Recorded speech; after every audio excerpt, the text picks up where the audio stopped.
Welcome back to They Did What? Your source for the internet's craziest, most entertaining stories where I go over them, analyze them, and most certainly make fun of them. Today I'm going to read a story titled, I, a 33-year-old female, cheated on my fiancé, a 34-year-old male, and I left for somebody younger, and now I regret everything. And guys, this story is a classic example of a gal thinking the grass is greener on the other side, and surprise, surprise, it's not. And she's now on Reddit whining and complaining and all that, looking for pity and attention.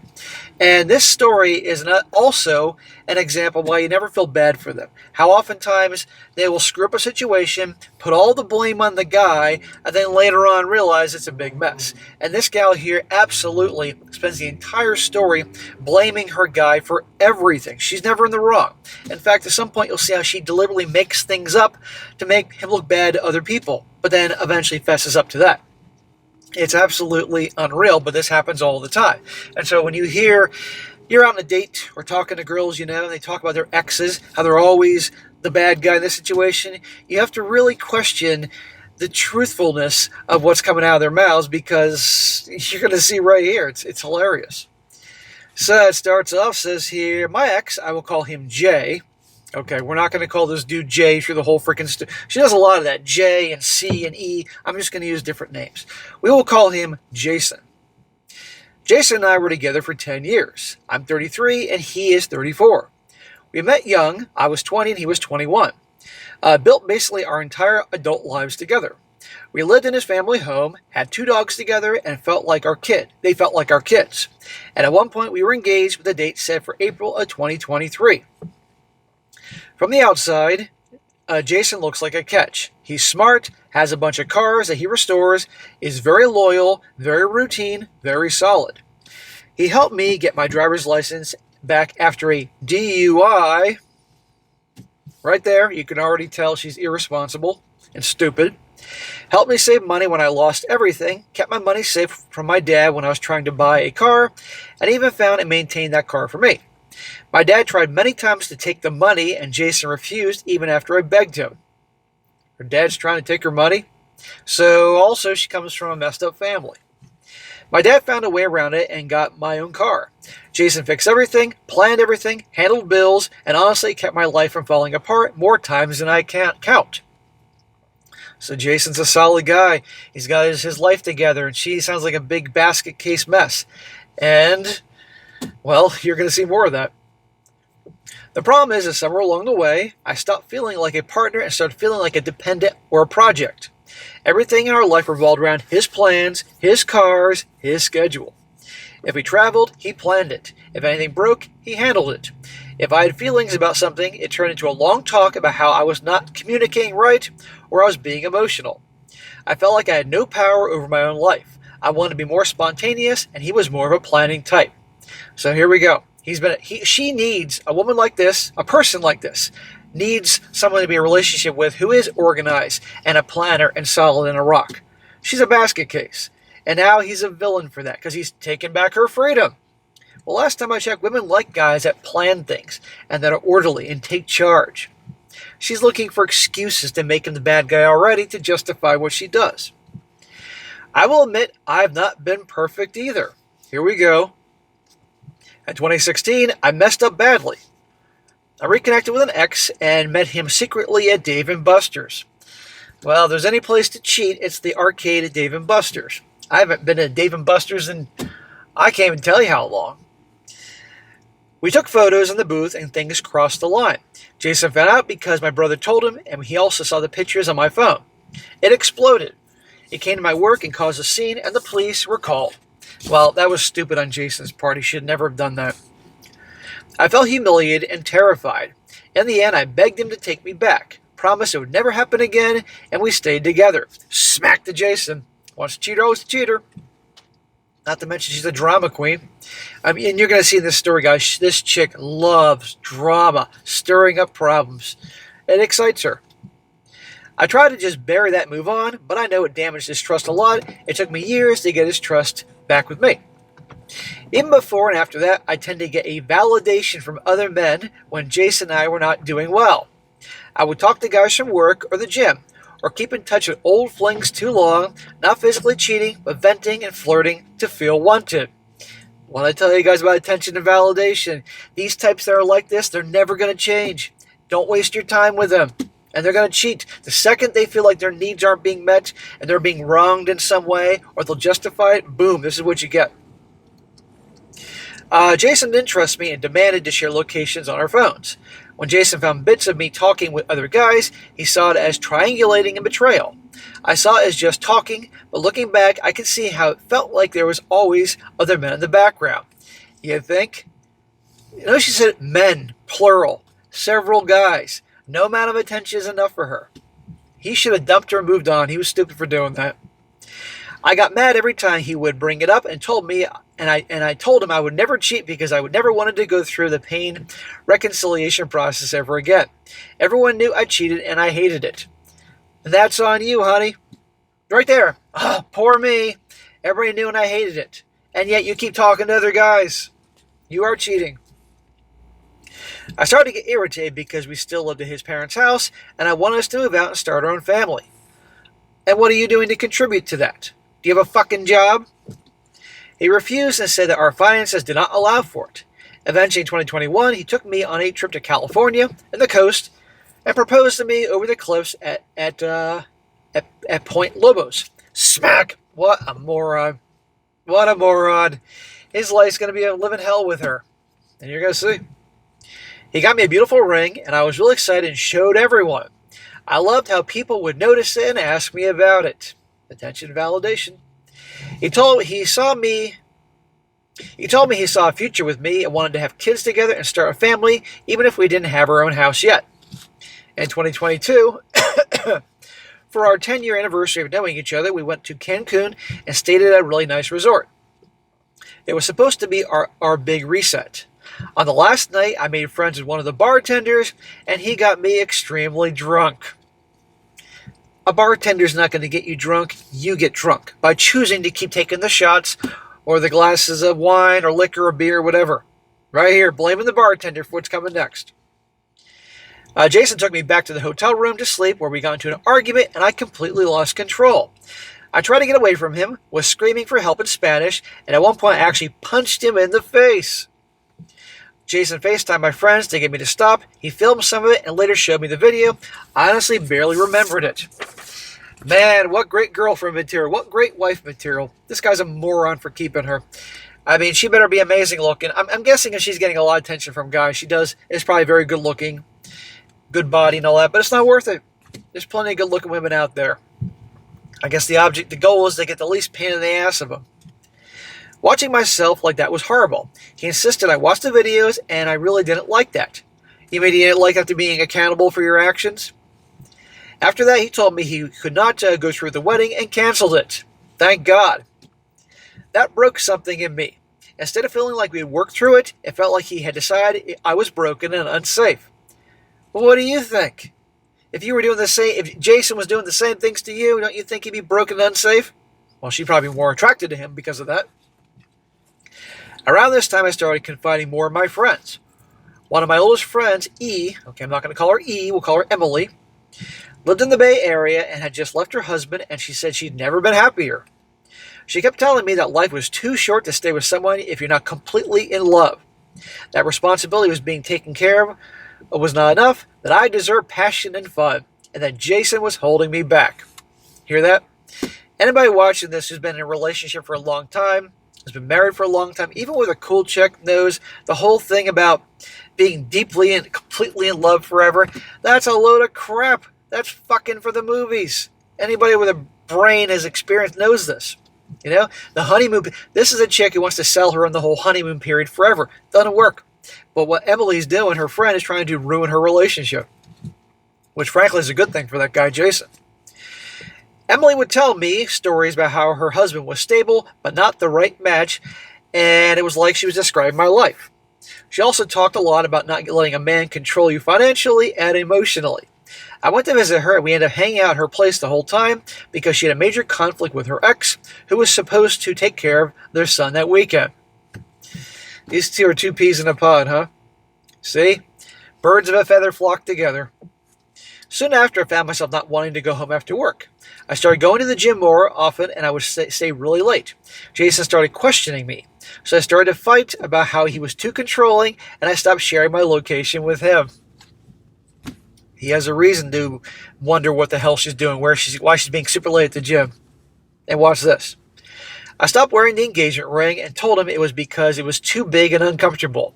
That's about the time I met C, okay, we'll call him Charlie, at the gym. He was fit, attractive, and gave me lots of nice attention that made me feel really good.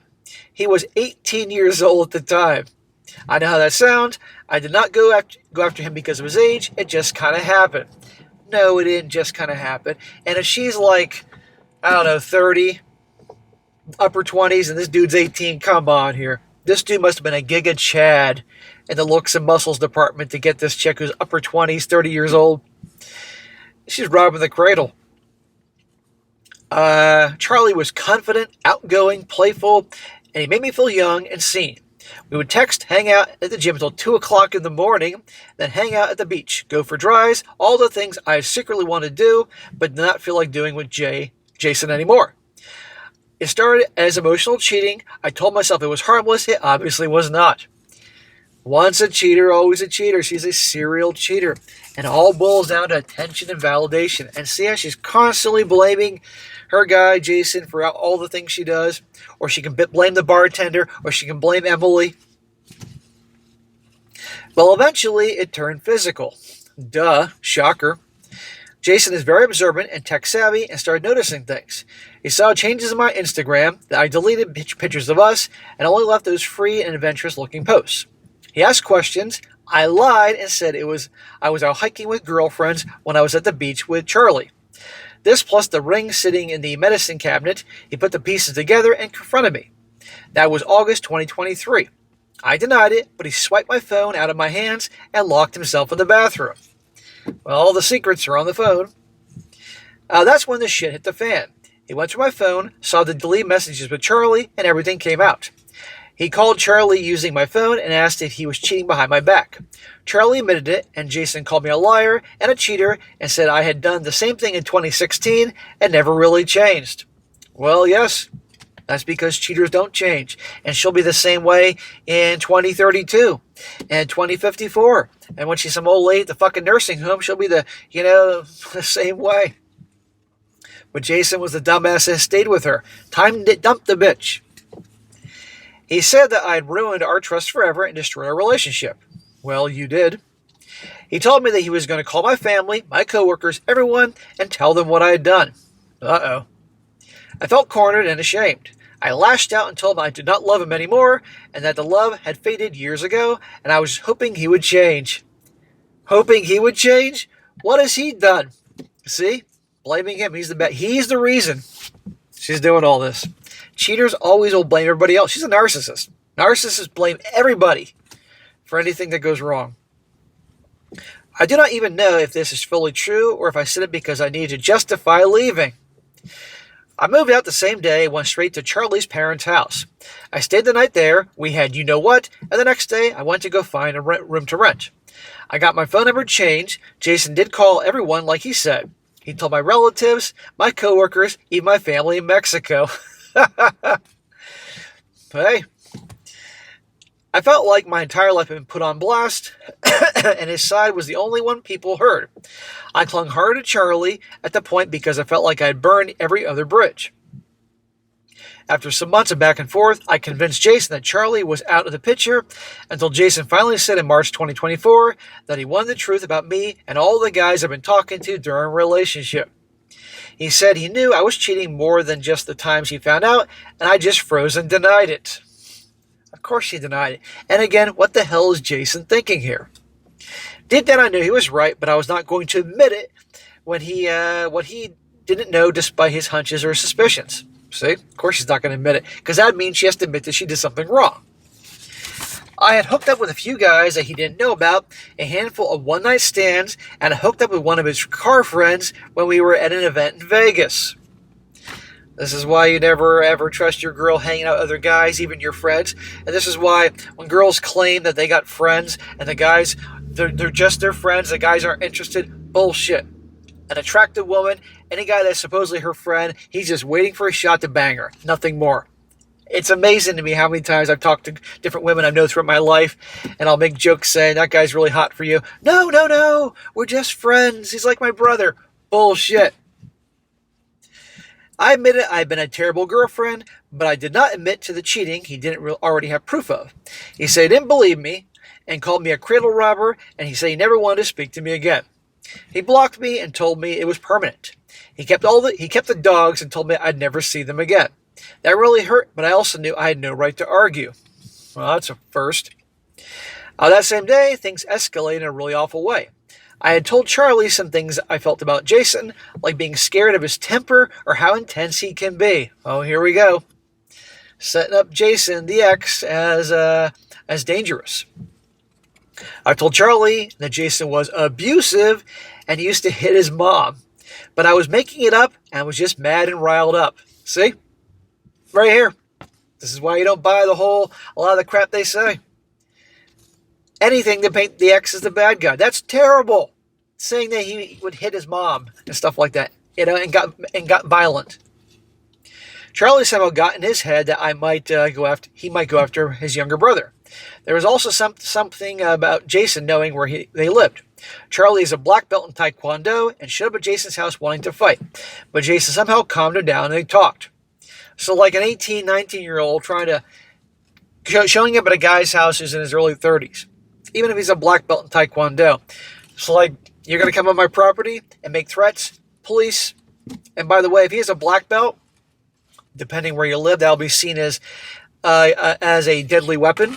If you had that top belt, and that could definitely harm you if you do some damage. Jason showed him our text messages and pictures that we had sent since the breakup, and it looked like I had twisted things or exaggerated to make Jason look dangerous. There you go. Jason also showed him the pictures of me cheating in 2016, which is weird to me. They still had the pictures. He also showed Charlie the video of me punching Jason in the face in Cancun. Yeah, funny, she neglected to mention that part. Charlie was so mad. He called me and admitted I lied, and I admitted I lied about still keeping in touch with Jason since the breakup. Charlie ended up apologizing to Jason and walked away feeling like he'd been lied to by me. He was lied to by you. She's not pulling the same shit that she did with Jason with Charlie. See how this works, guys? Charlie drove to the end of the street to pick me up where I was waiting at the park, and Jason drove down the street in his truck, and I saw I was getting into Charlie's car. It was humiliating and made me look manipulative and crazy. Here we go again. She doesn't like being made to look bad. Well, you are manipulative, and we can certainly say you are kind of crazy. Not crazy in a way that she can't help herself, but crazy in a way she's just an asshole. I had no contact with Jason after that mess. Then earlier this year, my mom saw a post on Facebook that Jason's father had passed away. I lived in the house for 10 years. His dad was basically my family too. I felt crushed. I called Jason several times, but he had my number blocked and never picked up the phone. There's a reason you're blocked. He wants nothing to do with you. He's finally moving on. But she's using the excuse about his dad passing away to justify reaching out to him. One of his dad's best friends came into where I work by coincidence, and I brought up Jason, hoping the friend would maybe mention that I wanted to reach out. Then I decided to buy flowers and go to the house in person. Oh yeah, he's blocking you, and so he's going to be really happy you showing up at his house with fucking flowers. You see how much this chick loves drama, and she can't take it now that Jason's out of her life, not giving her attention? The house looked so different. Everything was repainted, there was a new camera doorbell and everything. When Jason opened the door, he was ice cold to me. He said, "Can I help you?" Like I was a stranger. The dogs came to the door, and they stopped as soon as he told them. I felt like a stranger to them. I tried to hand the flowers and say I was there because of his dad. He's like, I don't want fucking flowers. I want peace. Get the hell out of here. He immediately brought up the incident with Charlie coming to his house and asked if I had anything to say for myself. I just froze. I felt put on the spot and ashamed I could not get any words out besides repeating that I was there for his father. He took the flowers and made it clear he did not want me there, and that was the last time I had been around. I'd sent my boyfriend to attack him.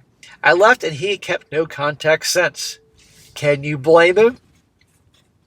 Now it's been 2 years since the breakup. He seems to be doing fine, working on his cars, traveling. He got the house after his dad died and is building up his life. He isn't in a relationship yet as far as I can tell. I'm still with Charlie, but it's nothing like the fantasy I had in my head. Here we go. Things aren't so wonderful. We argue, he is young and does not really understand responsibility, and I find myself missing the life I had with Jason. Doesn't understand responsibility. I thought that was a problem with Jason because he was too responsible, too take charge, too organized and all that. Can't make him happy. Even though I also remember feeling controlled and suffocated, I still drive the car that Jason got me, and even though it's getting pretty old, I don't ever plan to get rid of it. I see a lot of cars on the road and it reminds me of Jason. Well, Jason doesn't want you to think of him. Charlie's parents are divorced, but they're really well off and they make sure he's taken care of financially, so even though he can be immature, I do get some kind of solace knowing we have a lot of a cushion or help if we need it. But I'm still stuck working 2 jobs, paying off debt that I racked up behind Charlie's back. Little detail there. Also, she spends like a stupid idiot, racks up a lot of money, hides the debt behind him. This is the worst girlfriend material, wife material ever. Sometimes I look back at everything, including the 2016 cheating with my ex, the flirting, and the cheating with other men when I felt neglected, the Cancun incident when I got drunk, I punched Jay and he canceled the wedding, and how I had hid loans from him, and the whole situation with Charlie and the confrontation at Jason's house. And I feel like I'm the worst person alive. Well, I wouldn't say you're the worst person alive. There's a lot of really evil people in this world, but you certainly are in the top percentage of a-holes out there, lady. You certainly aren't girlfriend material. Other times I tell myself I was just unhappy and did what I had to do to get out of something that I was slowly killing me emotionally. In other words, it was Jason's fault. So now I don't know what to think or what to do from here. I can't get it out of my mind. I came here to vent because I don't feel like I can tell any of my friends because I spent so long sticking to a version of the story. That makes me look like the victim instead of the villain. Right there. Another one. Paint themselves as the victim, but really they're the villain. I've lost a few friends over this already and even quit one of my jobs because I kept getting made fun of by my coworkers every time a young guy would walk in. The end. They're like, uh-oh, stay away from Jessica there because Jessica's going to go for that young guy who just is 18 years old in one day. Can you imagine if she was a teacher at a high school? I'm going to leave it at that. But anyhow, guys, there you go. Another crybaby fest. Boo-hoo. Grass isn't greener on the other side. But this is an example that this is why you don't feel bad for them. Almost every time when you have a conversation about an ex, he's a narcissist, he's abusive, he did all these things. Well, what'd you do? What do you mean, what did I do? I didn't do anything to mess up the relationship. Don't buy it. And a lot of times, painting is the victim instead of the actual villain here. This type will never be happy. So, gentlemen, if this sounds like a girlfriend you currently have now, or a girl you're dating, or this will be characteristics of a girl in the future, I encourage you to break the relationship now, or with a future girlfriend that behaves like this, because this is how it's going to go. No amount of attention and validation is ever enough for them. They are compulsive liars, serial cheaters, all that, and they're not going to change. She'll be the same way in 30 years, I guarantee it. If she maintains her looks, she'll get guys, and the same thing will happen. I guarantee she'll be doing that in the fucking nursing home at 90 years old, floating around on one of those flotation chairs they're going to have in the future. I kid you not. You know? And this Charlie guy, if he's smart, he gets rid of her. But holy crap. And yet, looking for pity online, it doesn't work.